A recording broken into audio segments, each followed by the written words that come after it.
Mas tem um assunto que me chama muito a atenção com relação a tudo isso, e eu quero ler um texto aqui para a nossa reflexão nessa noite, no Evangelho de João. Eu disse Evangelho de João, capítulo 14, um texto bastante conhecido da igreja, versículo 1 ao 5, onde está escrito: não se turbe o vosso coração, credes em Deus, crede também em mim. Na casa de meu pai há muitas moradas. Se não fosse assim, eu vos teria dito: vou preparar-vos lugar. E quando eu for e vos preparar lugar, virei outra vez e vos levarei para mim mesmo, para que onde eu estiver, estejais vós também. Mesmo vós conheceis para onde vou e conheceis o caminho. Disse-lhe Tomé: Senhor, nós não sabemos para onde vais e como podemos saber o caminho? Glorificado seja o precioso nome de nosso Senhor e Salvador Jesus Cristo, Ele e somente Ele, que vive e que reina para todo sempre. Eu diria que o assunto volta eminente de Cristo Jesus é um dos principais temas que os pregadores, os ensinadores devem trazer à tona para a igreja de Cristo, porque tudo nos mostra que Cristo está às portas. Os sinais nos revelam que tudo aquilo que fala profeticamente, as profecias no que diz respeito ao futuro, a escatologia, tem se cumprido. Quando o Senhor Jesus falou essas palavras, foi um momento muito difícil do seu ministério. Era como se ele estivesse se despedindo do grupo apostólico que já havia o acompanhado durante mais ou menos 3 anos e meio em seu ministério.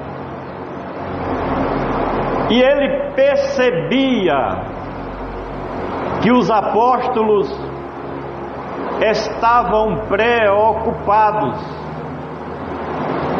porque os movimentos, as conversas que se ouviam nas ruas, era de que brevemente o Senhor Jesus seria preso, condenado e morto, de forma que a angústia, a preocupação estava batendo a porta do coração dos discípulos, dos apóstolos do Senhor Jesus.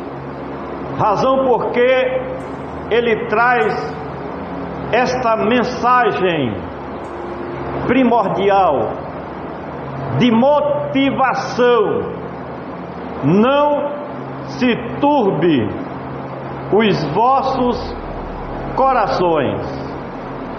Esta palavra é mais do que necessária nos dias de hoje. Nós encontramos na sociedade, de um modo geral, pessoas passando momentos difíceis. Nós encontramos dentro da Igreja de Cristo pessoas passando por momentos difíceis também, porque nós, quando lemos a palavra de Deus, somos avisados que no mundo tereis aflições. Você, eu, nós somos estrangeiros aqui na terra, de forma que vai daqui para frente chegar o aperto. Os profetas já falavam a respeito dos últimos dias como o balançar da figueira, e isso fala de momentos truculentos que o povo de Deus vai ter que enfrentar aqui na terra. Assim sendo, nós precisamos ativar a nossa fé nesta grande esperança. A grande esperança da igreja é a volta de Cristo Jesus, é o escape, é a saída, porque esta terra vai se transformar em um ambiente insuportável. Escreva o que eu estou dizendo hoje aqui, e isso não vai demorar muito. Os grandes institutos de pesquisas climáticas têm falado a respeito de mudanças no clima global de todo o planeta Terra, e nós temos visto coisas alarmantes acontecerem em outros continentes, pegando fogo, cidades, florestas verdes. Pasto seco é normal, mas florestas verdes pegando fogo. E o mistério é que as autoridades não descobrem a origem dessas chamas efervescentes que está acontecendo em vários países, em várias nações do mundo. Tudo isso é sinal para nós, o povo de Deus, avisando de que Jesus está voltando. E quem falou esta mensagem, esta palavra que nós lemos aqui nesta noite, não foi Tico Borrego, não foi o professor Reinaldo, não foi o irmão empresário Damião, não. Essas palavras aqui são fiéis e verdadeiras e têm autoridade, porque foi Jesus quem falou, e Ele fez esta promessa para a sua igreja: na casa de meu Pai há muitas moradas. Se não fosse assim, eu vos teria dito: vou preparar-vos lugar. O Senhor Jesus estava diante do grupo apostólico, que naquela época era discriminado pela elite religiosa dos judeus. Por exemplo, o Senhor Jesus falou sobre os escribas e fariseus, que eles fechavam a porta dos céus para aqueles que estavam se esforçando para entrar. e nem eles entravam, nem deixavam entrar aqueles que queriam entrar. Então os apóstolos, como galileus da Galileia, uma outra região de Israel, diferente da Judéia ou de Israel, a cidade de Jerusalém, eles eram discriminados. Para a elite religiosa dos judeus, eles não herdavam a salvação. Aí Jesus diz: olha, na casa de meu pai há muitas moradas, tem lugar para todo mundo. Hoje não é diferente. Todo aquele hoje que desejar a salvação e a vida eterna tem morada para esta, nas mansões celestiais. Vou preparar-vos lugar. Nos remete ao livro de Apocalipse, e depois os irmãos podem ler a respeito da cidade de Jerusalém celestial, que é o lugar onde nós iremos morar, um lugar de paz e justiça. E ele continua dizendo: e quando eu for e vos preparar lugar, virei outra vez. Promessa que vai se cumprir, porque é promessa de Cristo para a sua igreja. Não é a promessa de um político que fala durante a campanha eleitoral e depois que toma posse dá as costas para o povo. Não foi um político que falou, foi o Filho de Deus, o nosso Salvador, aquele que é a própria verdade em essência.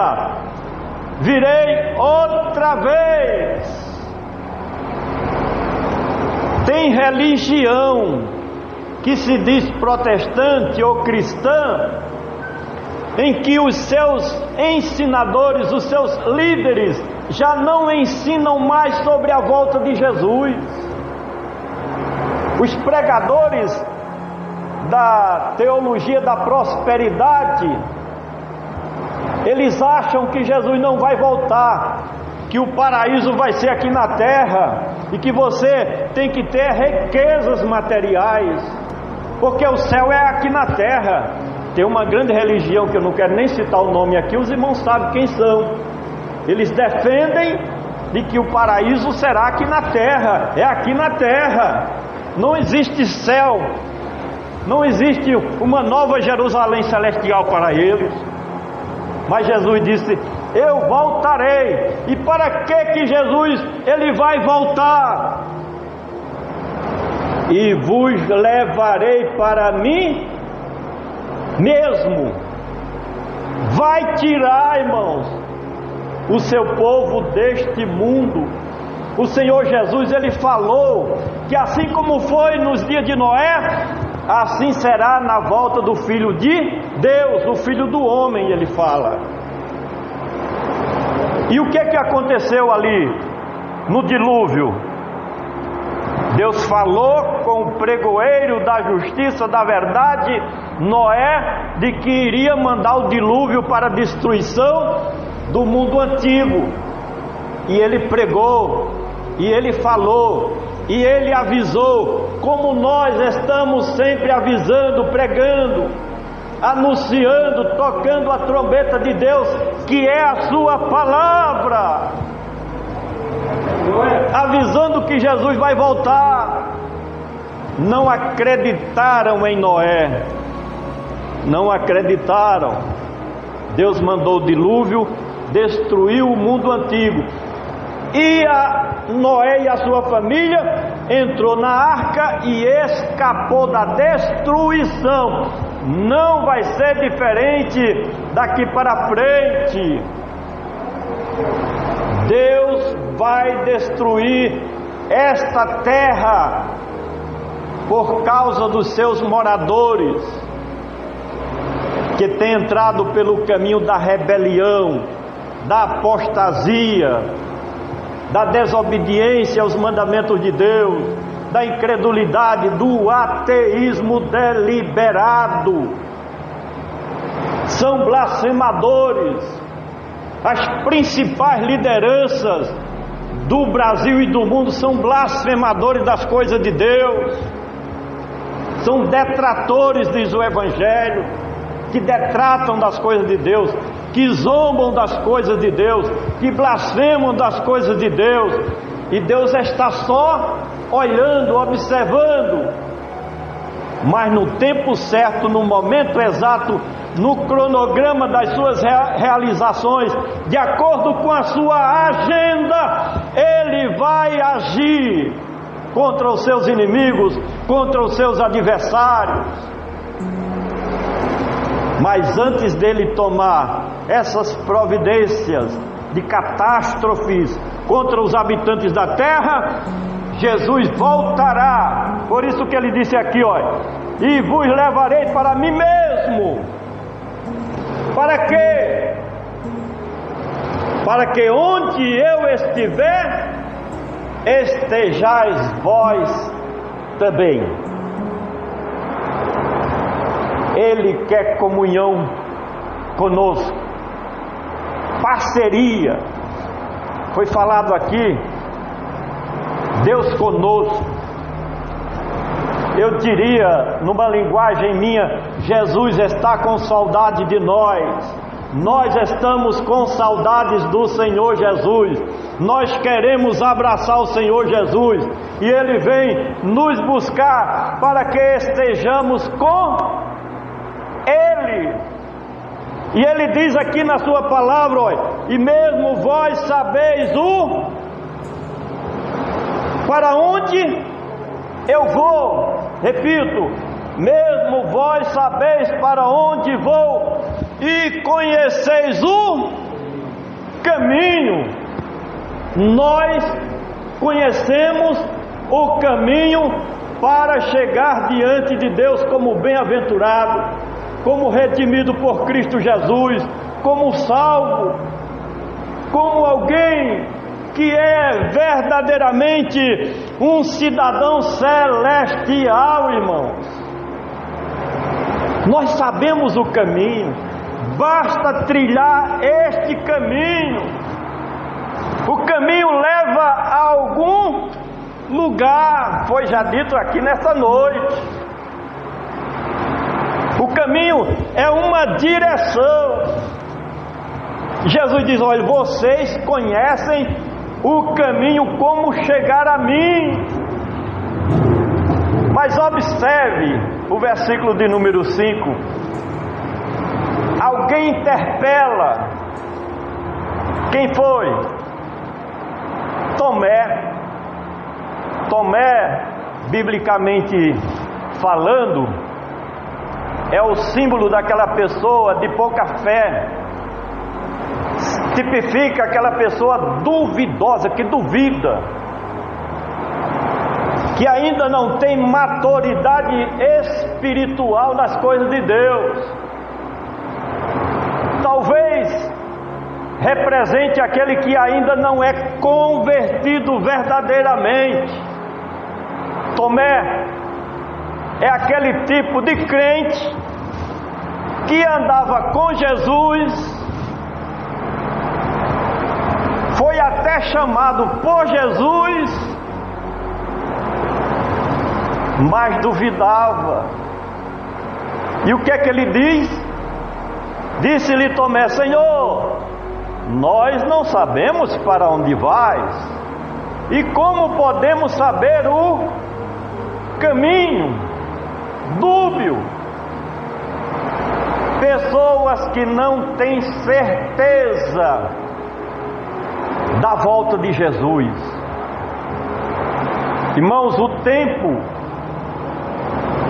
é contra a nossa convicção de fé. Tem um texto bíblico que fala sobre os escarnecedores, que eles dizem assim: olha, onde está a promessa da sua vinda? Porque desde que mundo é mundo, que tudo permanece como desde o princípio existe.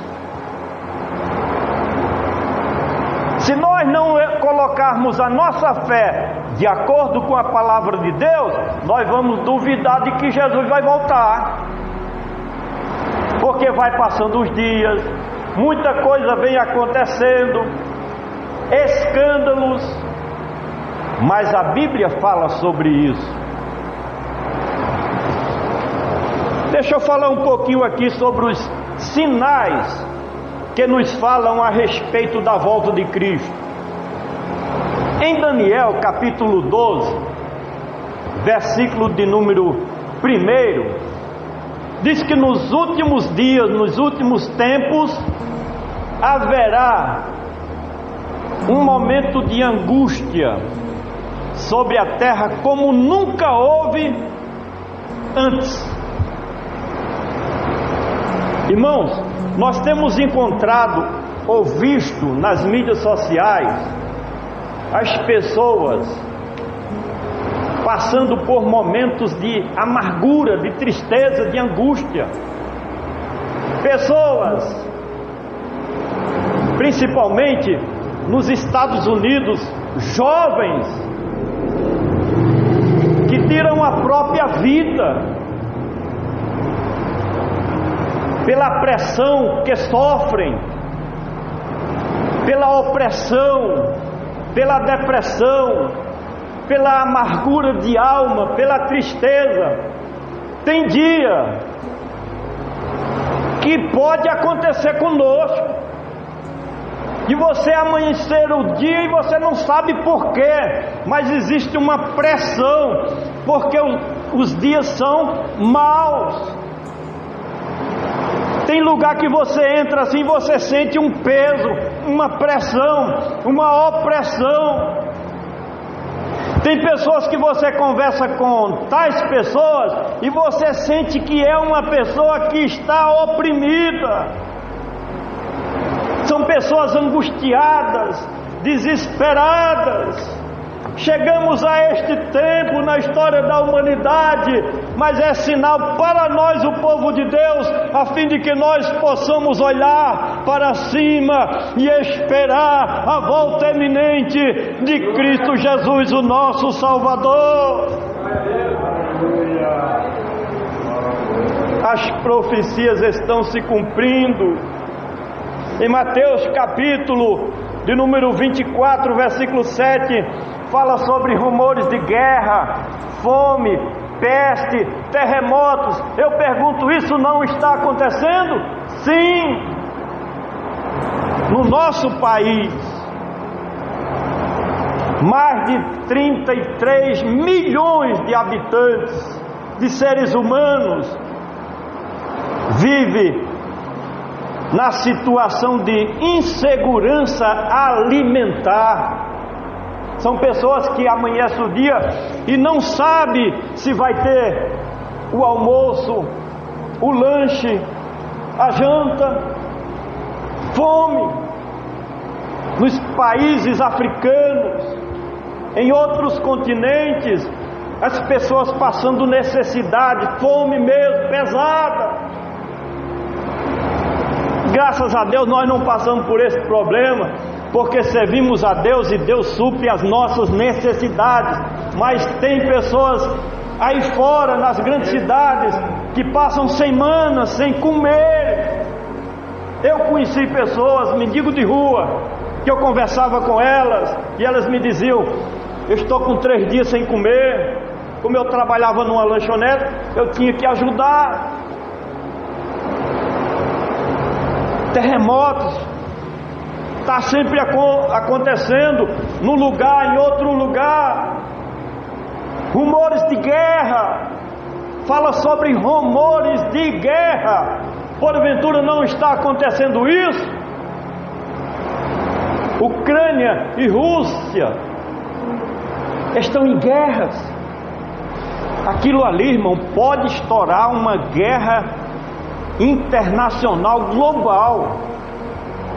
Porque a Ucrânia é vizinho, faz limites com várias nações e países que fazem parte da OTAN. E se a Rússia mandar um foguete para a Ucrânia e desviar e cair em um país que faz parte da OTAN, todos os demais países têm que entrar na guerra contra a Rússia, e aí vai ter que enfrentar os aliados da Rússia, como a China e outros países. É rumores de guerra. Quem acompanha os noticiários vê isso todos os dias. A Bíblia também diz, em Mateus capítulo 24, versículo 11: surgirão muitos falsos profetas. É o que mais tem hoje dentro das religiões. É profetada e mais profetada. Você escuta, assiste os vídeos na internet, no YouTube, no Facebook, nas mídias sociais, é profetada direto. Eu desafio você a assistir 1 hora vídeos ou ler alguma coisa para você não ver ou assistir alguma profetada. É a multiplicidade dos profetas que Jesus falou. Quem falou foi o Senhor Jesus, que se multiplicarão os falsos profetas nos últimos dias, como sinal de que Ele está voltando. Outro sinal, segundo Tessalonicenses capítulo 2, versículo 11: Deus permitirá a operação do erro.